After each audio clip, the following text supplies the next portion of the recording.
Assalamualaikum warahmatullahi wabarakatuh. Waalaikumsalam.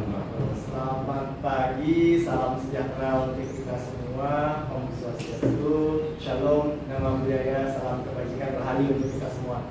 Apa kabarnya pagi ini, Bapak dan Ibu? Baik. Alhamdulillah baik, Bapak Ibu ya. Pertama-tama perkenalkan Bapak Ibu, nama saya Diki Muhammad Faisal dari Badan Pembinaan Hukum Nasional, Bapak Ibu. Jadi kita sama-sama satu institusi ya Bapak Ibu ya. Dan betul yang sudah disampaikan Mas Beredi bahwa hari ini saya ingin berbagi informasi dan pengetahuan dengan Bapak dan Ibu di sini terkait dengan apa? Seperti judulnya nih Bapak dan Ibu. Judulnya udah ngeri ya Bapak Ibu. Korupsi dan yang tiada maaf. Jadi semoga dengan reminder ini bahwa kita perlu untuk mengenali, kalau kita sudah bisa mengenali apa itu korupsi, tentu kita bisa melawan dan pasti kita bisa menjauhi korupsi. Artinya tentu pepatah lama menyatakan tak kenal maka tak sayang. Sama dengan korupsi Bapak Ibu. Tak kenal maka kita tak bisa membaca dan juga mengetahui sebetulnya perbuatan-perbuatan yang bersifat koruptif, bahkan korupsi itu sendiri apa. Sehingga harapannya hari ini kita sama-sama bisa tahu dulu apa sebetulnya korupsi dan bagaimana sebetulnya dampak korupsi ini kepada seluruh masyarakat gitu ya, di Indonesia. Nah, sebelum kita mulai, boleh handphonenya dipersiapkan Bapak Ibu, berkenan untuk Bapak dan Ibu dapat men-scan QR code ini atau searching di bit.ly pelopor KPK. Jadi pelopornya bisa semua ya Bapak Ibu. Boleh? Bapak Ibu, masih ada handphone? Boleh minta tolong untuk kita sama-sama nih, kita ukur seberapa tahu nih kita soal korupsi. Boleh di scan QR-nya atau boleh diketik. Kalau ada yang mengalami kesulitan, boleh diinfokan ke saya supaya nanti saya bisa membantu Bapak dan Ibu dalam mengisi survei ini. Bisa Bapak? Ya, selamat mengisi.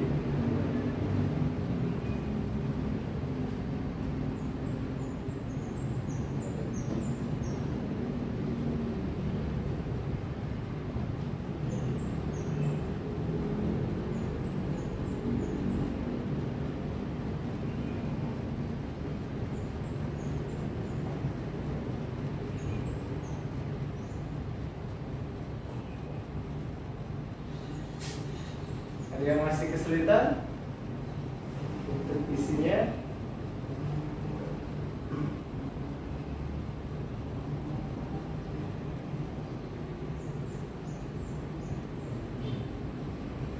Isiannya ada 5 dan ada 4 pilihan ya Bapak Ibu. Jadi silakan dipilih satu saja yang menurut Bapak Ibu paling benar dan tepat.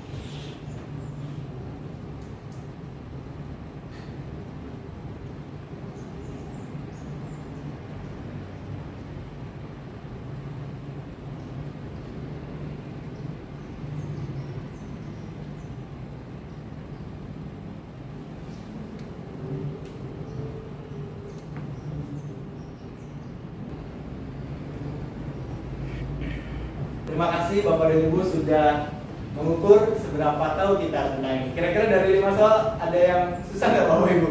Semoga susah. Ya oke, mari kita lanjutkan dan kita diskusikan Pak. Jadi Pak, di Indonesia ini Bapak dan Ibu terkait dengan pengaturan korupsi itu nggak tanggung-tanggung, aturannya banyak, negara sudah ngatur Pak. Sudah ngatur, tapi pertanyaannya kok Mas, kenapa masih banyak ya koruptor di negara kita gitu ya? Tiap hari kita nonton TV, lihat sosmed tuh isinya tuh nggak jauh-jauh gitu dari urusan ini ya. OTT lagi gitu, OTT lagi gitu. Nah ini Bapak dan Ibu, jadi peraturannya yang untuk mengatur perihal pencegahan, penindakan dan juga bagaimana pemberantasan korupsi itu aturannya sebanyak ini. Dan saya coba untuk kita sama-sama lihat, ada Undang-Undang Nomor 20 Tahun 2021, Junto Undang-Undang Nomor 31 Tahun 1999. Jadi ini yang perlu kita ingat tentang bagaimana pemberantasan tindak pidana korupsi itu diatur di Indonesia. Jadi ada undang-undangnya, Undang-Undang Nomor 20 dan Junto Undang-Undang Nomor 31 Tahun 1999. Jadi Jadi aturan inilah yang sebetulnya mengatur dan juga memastikan bahwa pemberantasan tindak pidana korupsi itu menjadi ikhtiar negara dan ikhtiar kita bersama sebetulnya sebagai masyarakat. Kenapa? Karena sejujurnya kita harus tahu dulu nih, kira-kira yang dimaksud dengan, kan kadang kita dengar ya kata-kata delik, tapi beda dengan culik ya Bapak Ibu yang suka ngambilin anak-anak kecil ya. Kalau ini delik, nah delik itu adalah perbuatan yang dapat dikenakan hukuman karena merupakan pelanggaran terhadap undang-undang, termasuk undang-undang yang tadi Bapak dan Ibu, dan bisa disebut delik ini adalah tindak pidana. Nah kalau kita bicara tentang korupsi, tentu ada 30 Pak, bayangkan. Nah, cuma satu, kalau kita tahunya cuma korupsi aja, tapi ternyata bentuk korupsi itu ada 30 deliknya. Jadi perbuatan-perbuatan yang bisa dikenakan tindak pidana korupsi. Nah, 10 ini bisa dilihat kebanyakan adalah menyasar ASN atau pegawai negeri sipil, Pak. Jadi selain ASN dan pegawai negeri sipil ada juga yang namanya penyelenggara negara, bupati, wali kota, sampai gubernur, sampai menteri.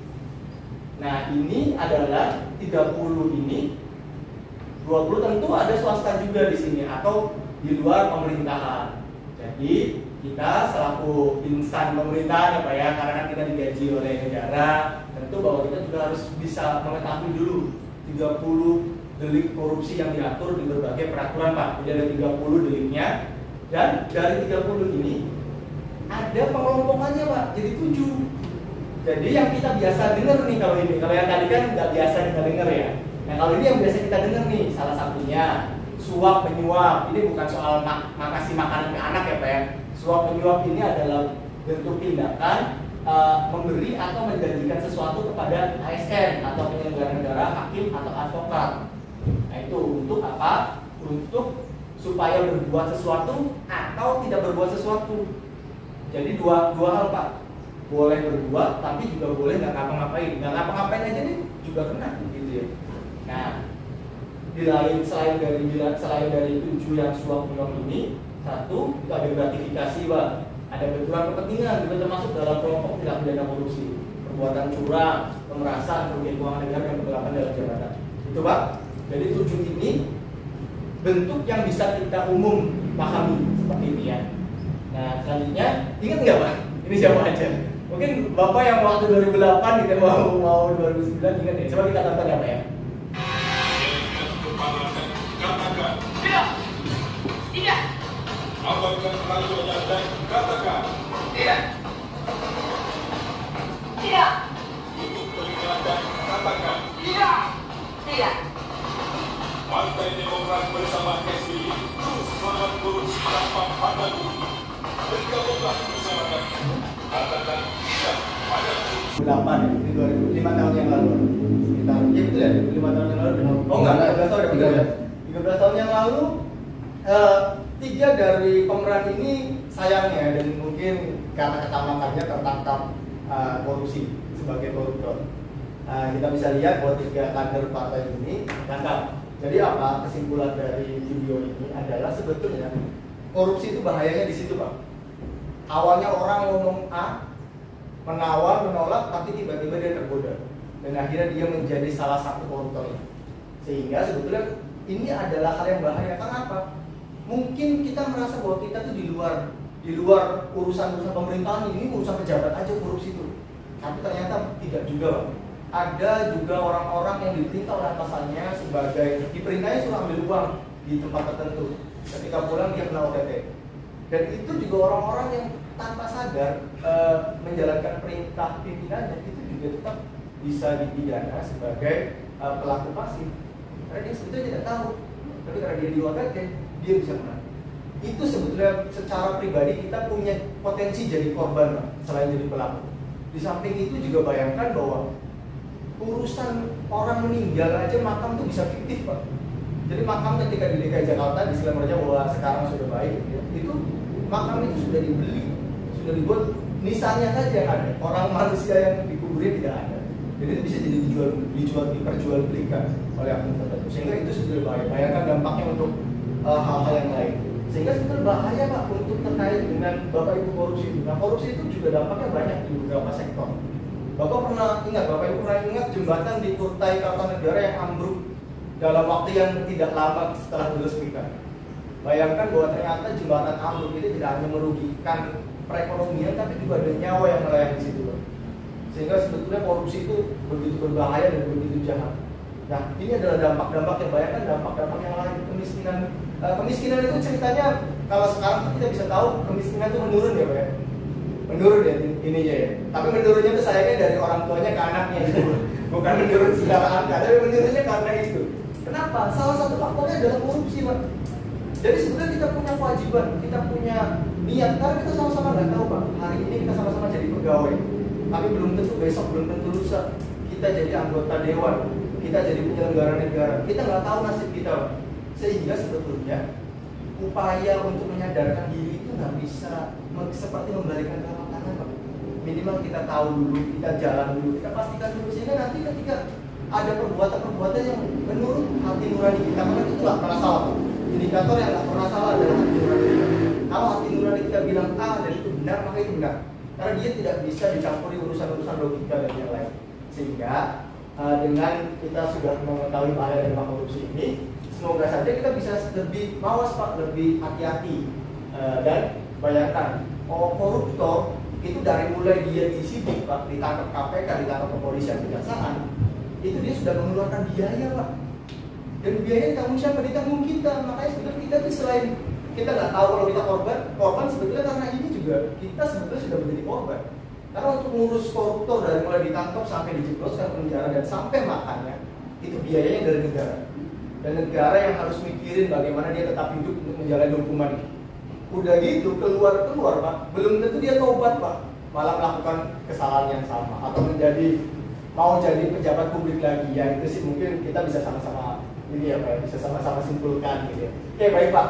Nah Indonesia juga untuk kita bisa tahu nih Pak secara nasional bagaimana sebetulnya tindakan korupsi ini sudut pandangnya dari kita semua rakyat, dari masyarakat. Maka ada 3 indikator yang kita pakai Pak, melalui pertama survei penilaian integritas ini tujuannya untuk para penyelenggara negara, kita juga termasuk penyelenggara negara dalam arti sempit.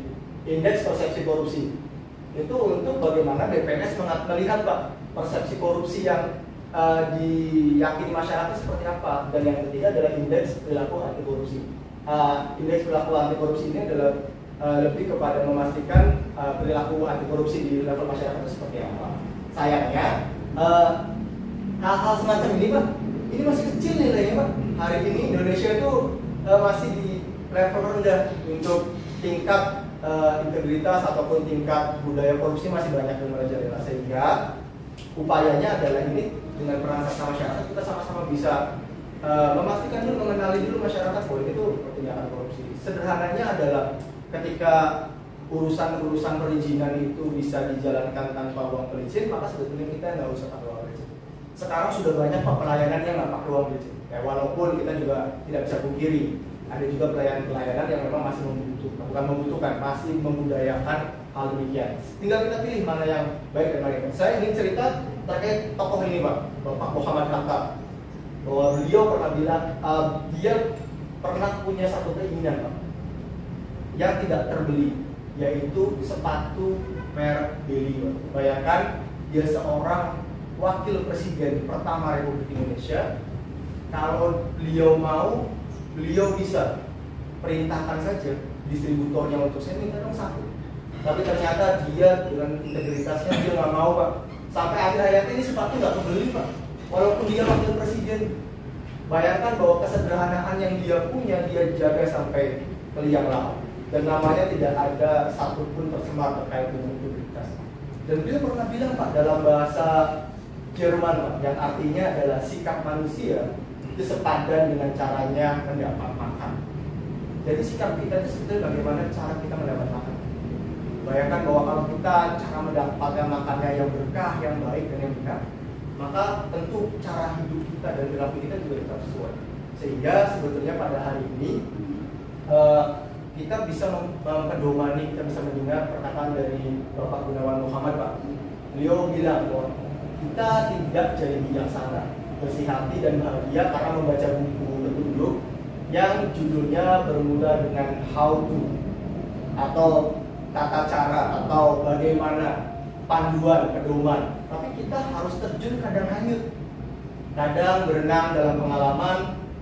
Kita harus berada dalam perbuatan, dalam merenung dan merasakan dalam laku. Ujian dan hasil ditentukan di sana.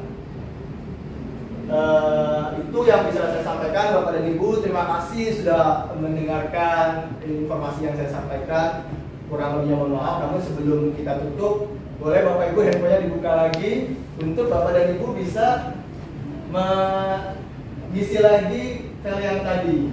Nah, karena kan tadi sudah kita sama-sama pahami bersama terkait dengan informasi-informasi yang sudah disampaikan ya Bapak Ibu ya.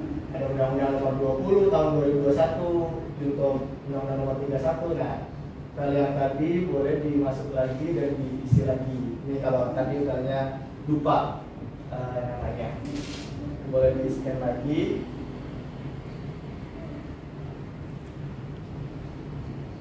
Nah, ini semoga informasi yang tadi sudah disampaikan terkait pasal, tokoh, juga survei-surveinya, Bapak dan Ibu bisa memastikan lagi bahwa informasi tersebut bisa Bapak dan Ibu terima. Silakan, selamat mengisi.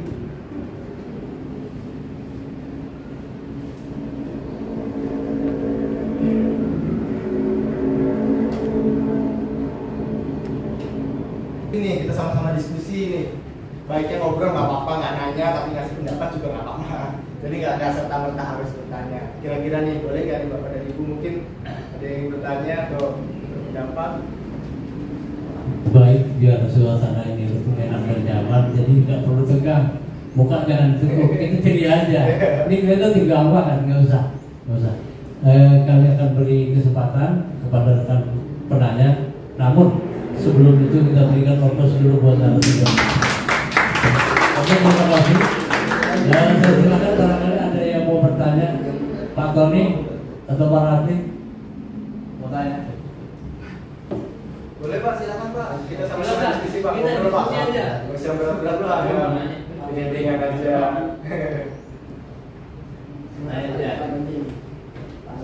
Korupsi. Udah itu yang mau nanya tadi.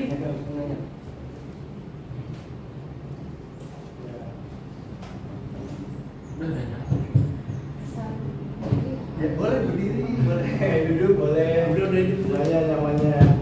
Assalamualaikum warahmatullahi wabarakatuh. Salam. Perkenalkan saya Peggy Hayati, saya ingin bertanya dari narasumber saya tadi siang. Kan banyak dampak dari korupsi. Terus bagaimana cara kita atau para bapak nih sebagai penyuluh hukum di bagian korupsi, bagaimana caranya memberantas korupsi? Itu aja sih. Oke, baik, makasih Pak pertanyaannya, terima kasih. Nah, terkait dengan pertanyaan tersebut, bagaimana nih sebetulnya strateginya, caranya supaya angka korupsi pelaku koruptor ini jerah? Ada 3 setidaknya Bapak dan Ibu. Yang pertama adalah bagaimana negara melakukan penindakan. Tadi yang sudah disampaikan Masnya, OTT, penyadapan, itu adalah bagian-bagian dari penindakan Bapak dan Ibu. Supaya apa? Supaya orang-orang yang sudah tidak tertolong dalam tanda petik ya, karena dia keserakahan dan sebagainya, dia bisa diadili, bisa ditangkap, dan dia bisa dibuktikan dia sebagai pelaku koruptor. Itu adalah upaya dalam kaitannya penindakan namanya. Jadi orang-orang yang sudah melanggar, sudah bertobat dan sebagainya, udah kita tindak. Biar apa? Biar ini menjadi efek jerah untuk pihak-pihak yang ini. Tapi pertanyaannya klasiknya adalah Pak, tapi kan hukuman koruptor rendah daripada hukuman maling ayam. Itu betul bahwa memang ini yang menjadi harus kita perlukan bersama dan kita cari jalan keluar sebagai pemerintah. Karena apa? Karena sistem peradilan, pelaksanaan pelayanan di lembaga masyarakat juga itu menjadi faktor yang juga harus diperhitungkan. Supaya apa? Supaya komitmennya nggak cuma dari kita rakyat aja nih, tapi yang pejabat-pejabat juga harus punya komitmen untuk supaya menimbulkan efek jerah. Jangan ada lapas yang kelasnya kelas pejabat, fasilitas yang mewah, gitu. Kalau rakyat ternyata lapasnya nggak sesuatu di luar standar, bahkan over kapasitas, gitu ya. Nah itu yang pertama terkait penindakan. Kedua adalah bagaimana sistemnya diperbaiki. Jadi perbaikan sistem itu contohnya adalah ketika kita pelayanan, kita nggak tetap melayani semua tugasnya, tapi sudah pakai aplikasi. Kan kalau aplikasi nggak bisa korupsi ya, jadi itu upayanya selain dari penindakan tadi, tapi kita juga memperbaiki layanan, memperbaiki sistemnya. Supaya apa? Supaya celah-celah korupsi ini bisa ditutup. Semoga dengan upaya, dengan robot, dengan sistem ini, celahnya bisa kita tutup. Nah yang terakhir, yang tidak kalah penting Pak, itu adalah edukasi. Karena apa? Kalau kita tidak bisa memastikan generasi muda kita terputus mata rantainya terhadap perbuatan koruptif ini, maka kita akan melanjutkan generasi yang sama dengan generasi yang sebelumnya yang sekarang sedang memimpin. Makanya penting untuk dilakukan edukasi ke sekolah-sekolah, ke keluarga, ke tempat-tempat ibadah tanpa mengurangi nuansa dan juga kekhusyuan ibadah. Itu Pak, jadi 3 Bapak Ibu Jemaat, jadi ada 3. Ada terkait dengan perbaikan sistem, penindakan, dan juga edukasi. Tentu yang terakhir ada plusnya Pak, partisipasi masyarakat. Bahwa Bapak Ibu bisa berpartisipasi langsung ketika menemukan satu kejanggalan pelayanan publik. Bisa dilaporkan Pak, banyak pengaduan-pengaduan, bisa melapor .go.id, bahkan ke pelaporan yang sifatnya profesional, ke lembaga-lembaga yang sifatnya profesional.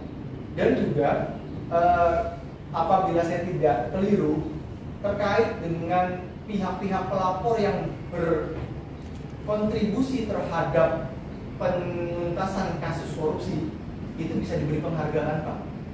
Bahkan ada premi yang bisa diberikan negara dalam bentuk tabungan untuk para pelapor yang memiliki andil dalam penyelesaian kasus korupsi yang sudah lama terlunta-lunta.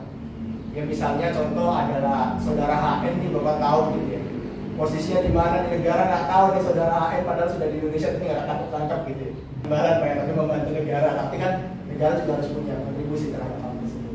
Jadi itu setidaknya strateginya. Dan ikhtiar ini nggak bisa kayak membalik telapak tangan begini Pak, jalannya panjang dan terjal, sehingga ya kita berbicara ini harus terus-menerus. Hari ini kita A, besok kita A, sampai akhir kita A. Itu yang kita harapkan. Bukan hari ini kita A, besok kita B, besok lagi kita C. Seperti itu. Itu mungkin yang bisa saya sampaikan. Oke, mungkin cukup ya. Teman-teman tadi sudah diisi semua ya surveinya. Dan boleh, ini banyak banget, ini ya banyak banget isi-isiannya. Sebelum ditutup, mungkin saya juga ingin memohon lagi sekali lagi untuk Bapak dan Ibu bisa menilai bagaimana pelaksanaan pemiluan yang sudah saya lakukan Bapak Ibu. Jadi tadi terkait dengan informasinya, sekarang terkait dengan bagaimana Bapak dan Ibu untuk menilai pelaksanaan kegiatan Bapak.